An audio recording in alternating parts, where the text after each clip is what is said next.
पितृगणाय विद्महे जगद्धारिणी धीमहि तन्नो पितृप्रचोदयात्। ओम देवताभ्यः पितृभ्यश्च महायोगिभ्यः एव च नमः स्वाहायै स्वधायै नित्यमेव नमो नमः। ओम आद्यभूताय विद्महे सर्वसेव्याय धीमहि पितृदेवताभ्यो नमः। साधकांनो, आपण पितृपक्षात बद्दल विवेचन बघतोय। मी सुरुवातीला सांगितलं होतं, पितरांना संतुष्ट करण्यासाठी एक धार्मिक विधी, श्राद्ध हा शब्द श्रद्धा या शब्दापासून आलेला आहे। पितरांच्या हितार्थ त्यांना उद्देशून योग्य काळी स्थळी सत्पात्री व्यक्तींना, हे मुख्य आहे, सत्पात्री व्यक्तींना आणि ब्राह्मणांना धर्मशास्त्रात सांगितलेल्या बल, लक्ष्मी, पशु, सौख्य विधीनुसार जे श्रद्धापूर्वक देण्यात येतं त्याला श्राद्ध असं म्हणतात।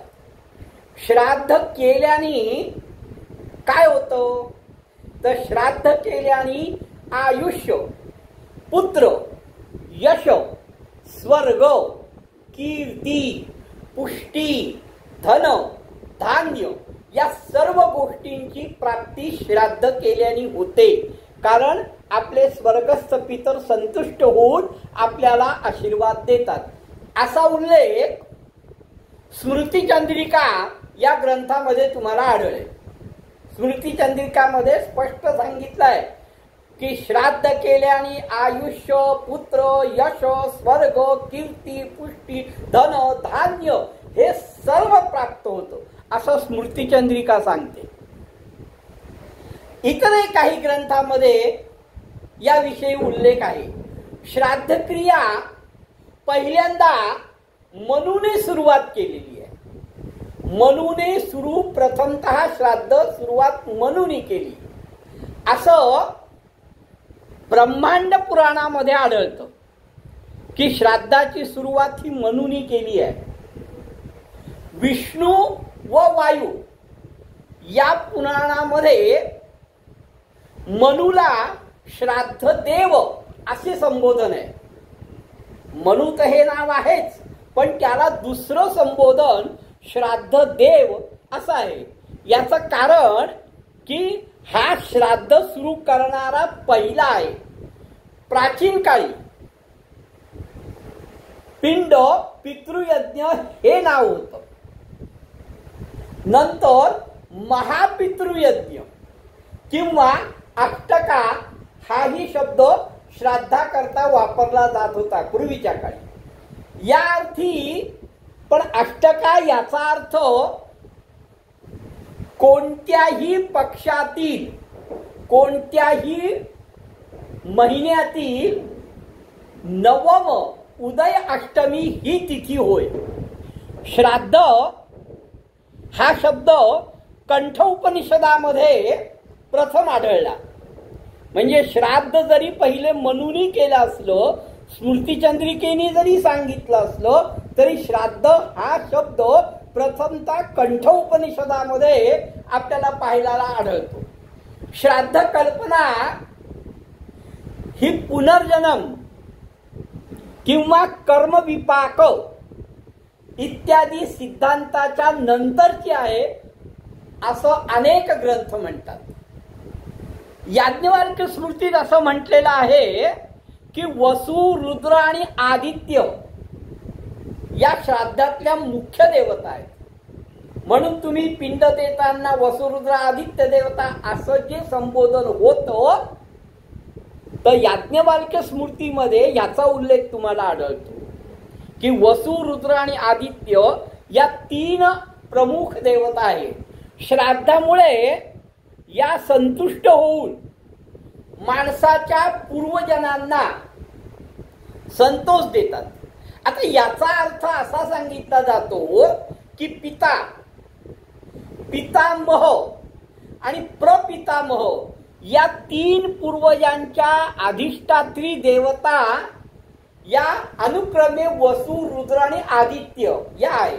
म्हणजे पिता वसु, पितामह रुद्र आणि प्रपितामह आदित्य या असून संबंधित पितरांचे आपल्या अधिष्ठात्री देवतेशी ऐक्य असते.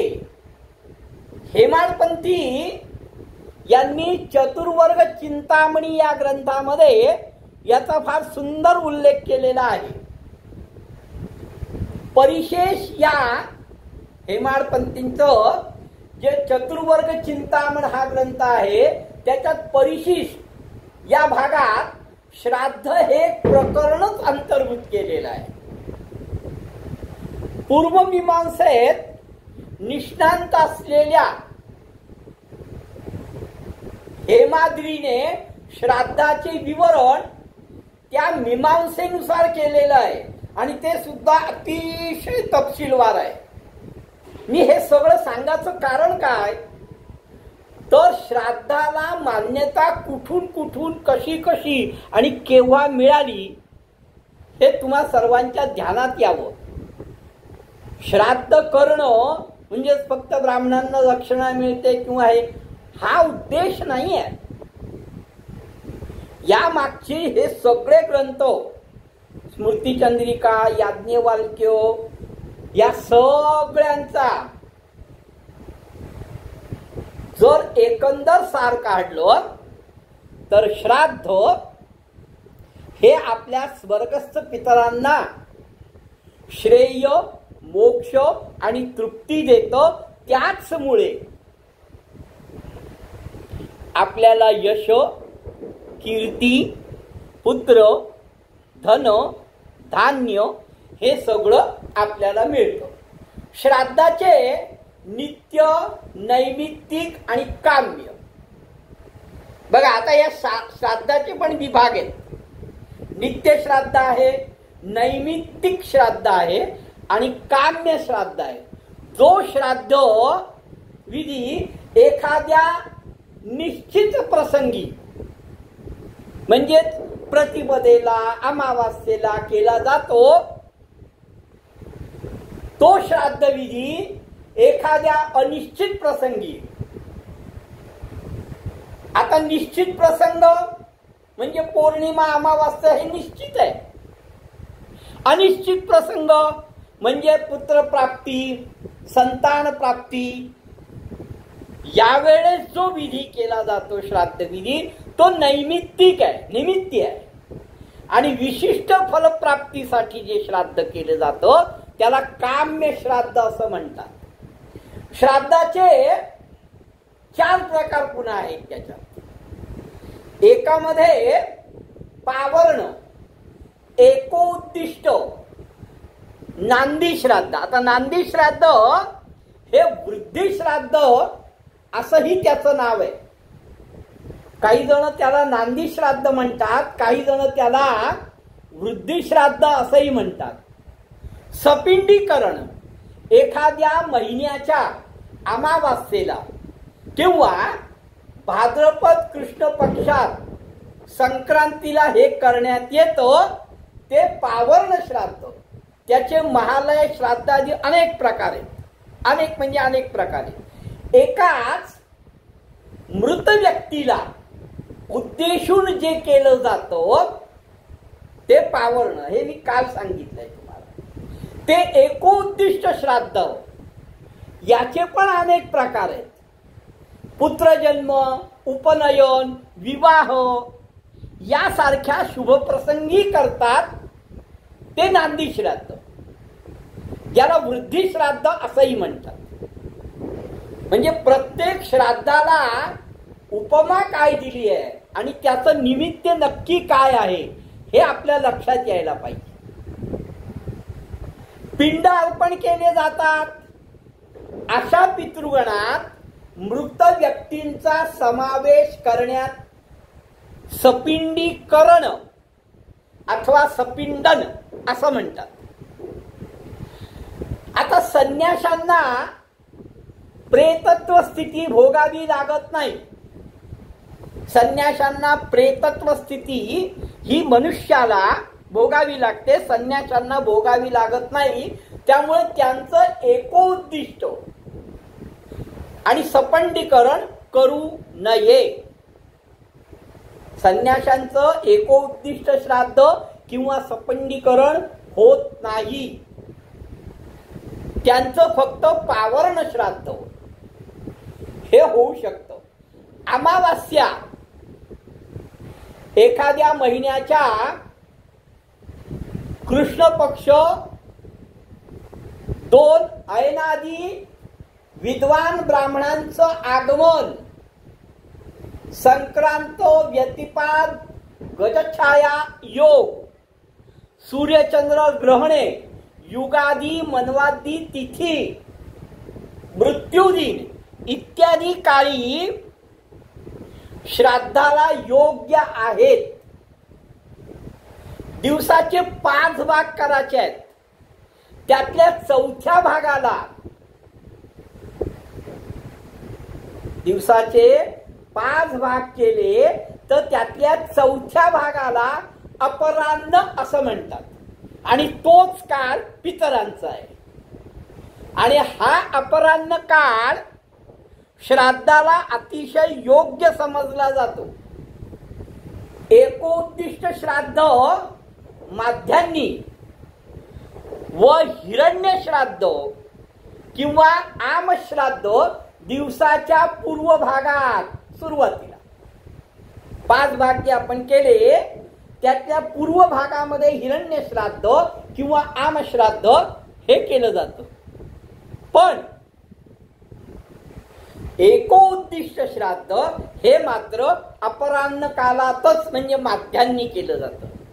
वृद्धी श्राद्ध म्हणजे नांदी श्राद्ध हे प्रातःकाळी म्हणा किंवा सायंकाळी म्हणा किंवा दिवसाच्या 5 भागांपैकी दुसऱ्या भागामध्ये नांदी श्राद्ध वृद्धी श्राद्ध करावं. ग्रहणातील श्राद्ध व पुत्रजन्माच्या वेळेचे वृद्धी श्राद्ध ही मात्र रात्री करावी. बघा, प्रत्येक श्राद्धाला वेळा सांगितलेल्या आहेत. श्राद्ध काळ दक्षिणेकडे उतरते, तिथे वर्दळ नसावी, शुद्ध आणि आच्छादित अशी पुण्यभूमी. मग त्याच्यामध्ये नदीकाठ येऊ शकतो, तीर्थक्षेत्र येऊ शकतं, आपण राहतो ती वास्तविक स्वतःची जागा म्हणजे आपण राहतो ती जागा किंवा पर्वतावर इत्यादी ही जागा या योग्य मानल्या गेल्या आहेत. तीर्थस्थानी करा, नदी किनारी करा, आपण राहत्या घरी करा, एखाद्या पर्वतावर जाऊन करा. या सगळ्या जागा श्राद्ध करण्याकरता योग्य आहे. त्या घराच्या मालकास, समजा एखाद्याच्या घरात केलं, आपल्या घरात नाही केलं, आपण क्षेत्राच्या ठिकाणी गेलो आणि एखाद्याच्या घरात ते श्राद्ध केलं तर त्या घर मालकाला तेवढ्या घराचं त्या वेळेपुरतं गृहमूल्य हे द्यायचं आणि मगच श्राद्ध करायचं आहे. म्हणजे ज्याच्या घरात आपण श्राद्ध करणार आहोत ते जर आपलं घर नसेल, दुसऱ्याचं घर आहे, तर त्याला त्या वेळेपुरतं गृहमूल्य देऊन तिथे श्राद्ध करावं. श्राद्ध करणारी व्यक्ती ही ब्राह्मण आहे, क्षत्रिय आहे, वैश्य आहे, शूद्र आहे, कुठल्याही वर्णाची असली तरी त्या श्राद्धविधी करण्यासाठी ब्राह्मणालाच बोलवावं लागतं. आता इथे जर थोडं विषयांतर होईल. ब्राह्मण हा कर्माने असावा लागतो. म्हणजे ज्याला श्राद्ध सांगता येईल किंवा ज्याला श्राद्धाविषयी माहिती असेल असाच ब्राह्मण श्राद्धाला चालतो. मग ते क्षत्रियांचं श्राद्ध आहे, मग ते वैश्यांचं श्राद्ध आहे. कुठल्याही वर्णाचं श्राद्ध असलं तर तिथे ब्राह्मणच पाहिजे. हे ब्राह्मण मी सांगितलं, हे ब्राह्मण वेदविद्या संपन्न, ज्यांना सगळी माहिती आहे, सदाचरणी, ज्यांचं आचरण ब्राह्मणासारखं आहे, शुद्ध आणि अव्यंग. व्यंग असलेला ब्राह्मण सुद्धा नाही चालणार. मात्र काही वेळेस अनेक विद्वान ब्राह्मण श्राद्ध करायला जायला तयार नसतात, असं बरेच वेळा आपल्याला दिसून येतं. श्राद्धात वापरायचं काय आहे तर ती ठरलेली भांडी असतात. तीळ, तांदूळ, यव, पाणी, मुळे, फळे या सगळ्यांचा श्राद्धामध्ये उपयोग करावा. आपस्तंभीय धर्मसूत्रामध्ये याचा फार सुंदर उल्लेख आहे. श्राद्धासाठी सोन्या चांदीची किंवा पंचधातूची, नुसत्या तांब्याची सुद्धा, अन्य कोणत्याही धातूची भांडी चालतील. म्हणजे चांदीचीच पाहिजे असं नाही, तांब्याचीच पाहिजे असंही नाही.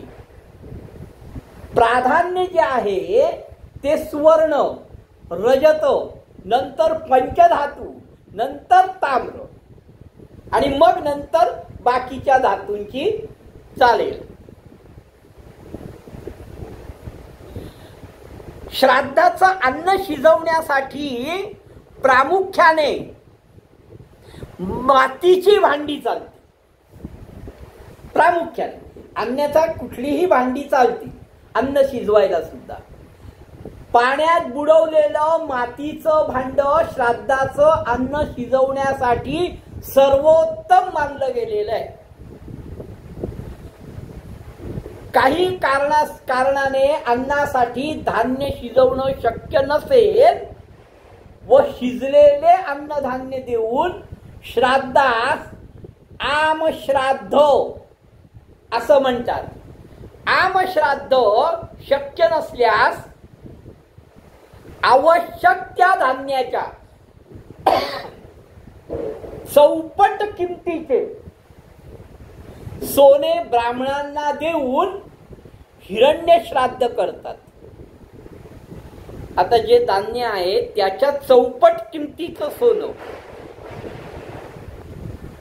आता हा हिशोब खूप मोठा होईल म्हणा, पण श्राद्धासाठी जर ब्राह्मणच मिळत नाहीये तर अशा वेळेस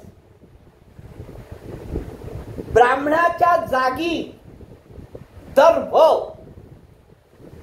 म्हणजे चटश्राद्ध म्हणतात.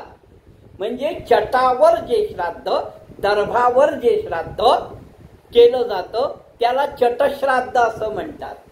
संन्यास घेतलेल्या पित्याच्या, आश्रमचार आहे, ब्रह्मचारी, गृहस्थी, वानप्रस्थी आणि नंतर संन्यासी. संन्यास घेतलेल्या पित्याच्या पुत्राने आपल्या वडिलांचं पावर्ण श्राद्ध करावं. म्हणजे चारी आश्रम घेतल्यानंतर संन्यासी तो गेला असेल तर त्याच्या मुलाने तीर्थाच्या ठिकाणी केलेल्या श्राद्धाला सरळ तीर्थ श्राद्ध असं म्हणतात. पावर्ण श्राद्ध व इतर सर्व श्राद्धांचा एक आदर्श नमुना मानलेला आहे. त्याच्या धर्तीवर अन्य श्राद्ध विधी होतात. हा विधी बराच मोठा असला तरी त्याचं थोडक्यात वर्णन काही ब्राह्मण देवस्थानी, पूर्वाभिमुख व काही पितृस्थानी उत्तराभिमुख असं दर्भासनावर बसवायचे. काही ब्राह्मण जे तुम्ही ब्राह्मण जेवायला बोलवले आहेत त्यातले काही ब्राह्मण हे पूर्वाभिमुख बसवायचे आणि काही ब्राह्मण हे उत्तराभिमुख बसवायचे जेवायला. यजमान ब्राह्मणाकरवी पिता, पितामह, प्रपितामह यांना अर्घ्य देतो. म्हणजे जे तुमच्या जेवाला बसलेले ब्राह्मण आहेत त्यांना जे अर्घ्यदान होतं, त्यांना जे अर्घ्य दिले जातात ते पिता, पितामह आणि प्रपितामह या नावाने दिले जातात. नंतर ब्राह्मणासाठी भोजनाची पात्र मांडून त्या पात्राभोवती रांगोळी, पण ती कसली तर भस्माची रांगोळी काढायची आहे किंवा भस्माची वर्तुळं काढायची आहे. त्यानंतर आग्नवकरण म्हणजे अन्नावर तूप ओतून त्याचा अग्नीत होम करावा व ते ब्राह्मणाच्या हातावर अर्पण करावं. पुढे ब्राह्मण भोजन आपण जेवून तृप्त झाल्याचं जेव्हा ब्राह्मण सांगतील की आम्ही जेवून तृप्त झालोय, आमचं जेवण झालंय, त्यांना तुम्ही अर्घ्य पितामह, पितृपितामह, प्रपितामह म्हणून दिलेले आहे. ते ज्यावेळेस सांगतील की आम्ही तृप्त झालोय त्यावेळेस पिंडदान करायचं आहे. म्हणजे पहिल्यांदा ब्राह्मणाचं भोजन, त्यांची तृप्तता आणि मग पिंडदान, आणि मग हे पिंड जलाशयामध्ये टाकायचे किंवा काही ठिकाणी हे पिंड गाईला सुद्धा देतात. हे झाल्यावर ते जे ब्राह्मण बसलेले आहेत त्यांना दक्षिणा द्यायची आहे आणि त्यांचा आशीर्वाद घ्यायचा आहे. श्राद्ध विधी जो काय तुम्ही केला आहे तो सर्व श्राद्ध विधी ईश्वरार्पण करायचा आहे. आणि मग त्या ब्राह्मणांच्या आज्ञेने उरलेलं जे अन्न आहे, म्हणजे ब्राह्मण जेवण झाल्यानंतर, पिंडदान झाल्यानंतर जे उरलेलं अन्न आहे ते ब्राह्मणांच्या आज्ञेने यजमान आणि त्या ठिकाणी असलेले आप्तइष्ट यांनी सगळ्यांनी ते सेवन करायचं आहे. श्राद्धाच्या वेळीस एखादा अतिथी अचानक आला तर त्याला अवश्य भोजन द्यायचं आहे.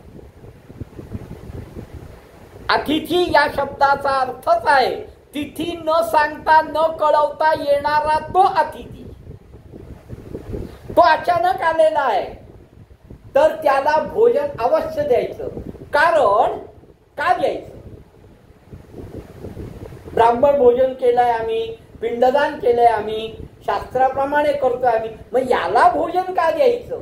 कारण योगी, सिद्धपुरुष व देव हे भिन्न रूप घेऊन पृथ्वीवर हिंडत असतात आणि व ब्राह्मणाच्या रूपाने श्राद्ध विधीचं ते निरीक्षण करत असतात. असं वायू, वराह आणि विष्णू या 3 पुराणांमध्ये सांगितलेलं आहे